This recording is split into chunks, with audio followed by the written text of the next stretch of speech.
Yung binilang ko nga yung aking mga water bottle at yung aking mga binkage ay napakarami na palang bakante. Sobrang nakakatuwa nga dahil yung aking 500 plus na hamster ay naubos sa isang iglap lang. Bali ayun sana ang aking ibebenta ngayong February at March, kaso hindi pa nga tapos ang February ay naubos na kaagad. Pero bali yung ating mga hamster kagabi ay na-take all na, kaya ito akin ang lilinisin yung kanilang mga kulungan. Bali kagigising nga lang po natin pero sinimulan na natin ito linisin dahil tayo ay papasok pa sa ating trabaho. Hindi ko nga alam kung ako ay matutuwa ba o malulungkot dahil wala na akong maibebenta sa aking mga ibang customer. Mabuti na nga lang at meron pa tayo mga Hi-Mute Gerbil at saka Red Eye Roboroski, kaya okay lang, ito na lang muna ang aking ibebenta ngayong linggo. Bali may mga Campbell Dwarf Rex nga po pala tayo ditong natira pero mga lalaki na lang po pala ito. Pero wag nga po kayo mag-alala dahil mamayang gabi ako ay magpapakain, sana ay meron tayong ma-harvest. Bali sa gabi po kasi talaga ako nagpapakain ng aking mga alagang hamster dahil sa sobrang active nila sa gabi ay sila ay tulog sa umaga. Yung binilang ko nga yung aking mga water bottle at yung aking mga binkage ay napakarami na palang bakante. Sobrang nakakatuwa nga dahil yung aking 500 plus na hamster ay naubos sa isang iglap lang. Bali ayun sana ang aking ibebenta ngayong February at March, kaso hindi pa nga tapos ang February ay naubos na kaagad. Pero okay nga lang po yun dahil meron pa naman tayo dito mga Hi-Mute Gerbil. Ito na nga lang muna ang ating ibebenta ngayong linggo. Bali Burmese at Siamese nga po ang available na kulay sa ating mga Gerbil, kaya ano pang inaantay nyo, kayo ay mag-PM na kaagad sa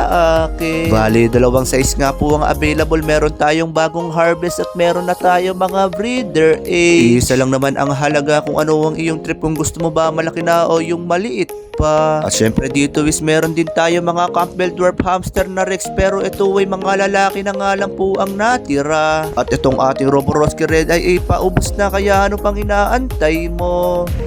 Ay! Nahulog! Up!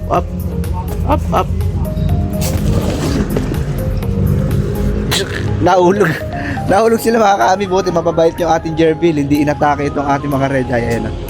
Pinaghalo-halo ko na sila mga kami. Bali ililipat ko to sa malaking kulungan. Bali sa punto nga na yun nahulog pa yung ating mga Red Eye. Buti na nga lang mababait ang ating mga Gerbil, hindi inatake yung ating mga Red Eye. Dahil kung nagkataon sa sobrang liit netong ating mga Roboroski, isang lunok lang sila neto ng aking mga Gerbil. Bali dito na nga lang po matatapos itong aking video, at kung nandiyan ka pa baka pwede naman paki-like and share netong aking video. At paki-follow na nga rin po sana netong aking mismong page, Happy Keeping po.